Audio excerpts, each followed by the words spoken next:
మీద మన రాష్ట్రంలో ఎప్పుడు జరగలేనంత జాబ్ మేళాలు పెట్టి బ్రహ్మాండంగా ప్రతి నియోజకవర్గంలో కూడా బ్రహ్మాండంగా ఈరోజు ఉద్యోగాలు మరి ఇచ్చే పని చేస్తున్నారు. దానికి మరి గవర్నమెంట్కి మరి మంత్రివర్యులకి కూడా ధన్యవాదాలు తెలియజేస్తూ నా సూచన ఏంటంటే అధ్యక్ష, మా దగ్గర సుమారు 250 కంపెనీలు ఉన్నాయి. నేను అబ్జర్వ్ చేసింది ఏంటంటే కంపెనీల్లో మన కొత్త కంపెనీలు కూడా వస్తున్నాయి, ఇప్పుడు కంపెనీలు ఉన్నాయి.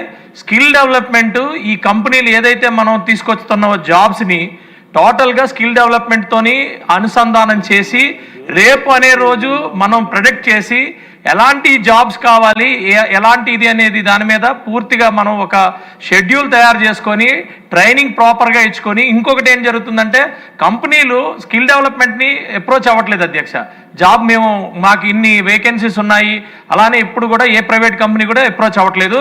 దయచేసి మంత్రి గారికి మీ ద్వారా చెప్పేది ఏంటంటే దయచేసి స్కిల్ డెవలప్మెంట్ డిపార్ట్మెంట్ని ప్రైవేట్ కంపెనీలతోని ఇంకా ఎక్కువగా మనం లింకప్ చేసి వాళ్ళకి రేపు రాబోయే రిక్వైర్మెంట్ ఏంటి, ఎక్కడెక్కడ మనకి ఏ డిగ్రీలు చేస్తున్నారు, ఎవరెవరు స్కిల్స్ ఎలా అయితే ఉన్నాయి, ఆ స్కిల్స్ని నెక్స్ట్ 6 monthsలోనో 3 monthsలోనో మనం ఎలా డెవలప్ చేసుకోవాలనే దాని మీద ఓవరాల్గా ఒక మ్యాప్ క్రియేట్ చేసుకొని ఇంకా మంచిగా కాన్సన్ట్రేట్ చేస్తే అధ్యక్ష మనకి ఆంధ్రప్రదేశ్ గవర్నమెంట్కి చాలా ఇంకా అంటే ఇప్పటికే చాలా హ్యాపీగా ఉన్నారు. నేను ఇంకా ఏమంటానంటే రేపు అనే రోజు 100% ఎవరు ఏది చదువుకుంటే వాళ్ళకి ఆ జాబ్ ఇచ్చి వాళ్ళకి బ్రహ్మాండమైన ఫ్యూచర్ ఉండే పరిస్థితి ఉంటుంది అధ్యక్ష. కొంచెం ఇంకా మంచిగా అలైన్మెంట్ చేసుకోగలిగితే మాత్రం అధ్యక్ష బ్రహ్మాండం. ఎందుకంటే ఇంత కష్టపడి ఎన్నో కంపెనీలు తీసుకొచ్చి ఒక్క కంపెనీని తీసుకురావడం అంటే మామూలు విషయం కాదు అధ్యక్ష.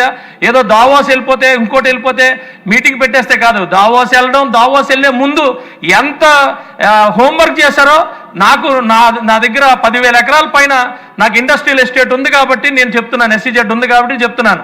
ఆ తర్వాత ఎంత మరి వర్క్ చేస్తున్నారు, ఎంత కష్టపడుతున్నారు. ఇంత కష్టపడిన తర్వాత ఇంకా ప్లాంట్గా కనుక మనం స్కిల్ డెవలప్మెంట్తో ఈ ప్రైవేట్ కంపెనీని అన్నింటినీ కూడా అనుసంధానం చేసి ఇంకా ప్లాంట్గా చేయగలిగితే అధ్యక్ష 100% ఆంధ్రప్రదేశ్లో ఉన్న ప్రతి ఒక్కరికి రైట్ జాబ్ వస్తుంది, రైట్ ప్లేస్మెంట్ వస్తుంది. ఇంకా మనం ఆంధ్రప్రదేశ్కే కాదు బయట ఉన్న స్టేట్స్ కూడా ఇవ్వగలుగుతాము, ఒక ఆదర్శంగా నిల్చుంటామని చెప్పి మీ ద్వారా మంత్రి గారికి తెలియజేసుకున్నా అధ్యక్ష. ధన్యవాదాలు అధ్యక్ష. చక్కటి సూచన చేశారు విజయ్ కుమార్ గారు. 0 hour